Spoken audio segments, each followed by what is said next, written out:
Bhilad railway station નજીક passenger ટ્રેનનું engine પાટા પરથી ઉતરી જતા ટ્રેન વ્યવહાર ખોરવાયો। મુંબઈ અમદાવાદ રેલવે રૂટ ઉપર આજે વહેલી સવારે એક મોટી હોનારત ટળતા રેલવે તંત્ર અને મુસાફરોએ રાહતનો શ્વાસ લીધો હતો। વલસાડ જિલ્લાના ભીલાડ રેલવે સ્ટેશન પર વિરારથી ભરૂચ જતી મેમુ ટ્રેન જ્યારે પ્લેટફોર્મ નંબર 1 પર પ્રવેશ કરી રહી હતી ત્યારે અચાનક તેનું ડીએમસી એન્જિન પાટા પરથી નીચે ઉતરી ગયું હતું। આ બનાવ બનતા જ ટ્રેનમાં સવાર મુસાફરોમાં ભારે અફરાતફરી અને ભયનો માહોલ સર્જાયો હતો।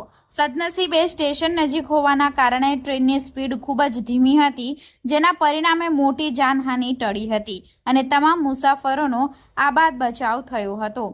સમગ્ર ઘટનાની જાણ રેલવે તંત્રને થતાં રેલવેના ઉચ્ચ અધિકારીઓ દ્વારા ઉચ્ચ સ્તરીય તપાસના આદેશ આપવામાં આવ્યા છે અને તપાસનો ધમધમાટ શરૂ કરવામાં આવ્યો છે।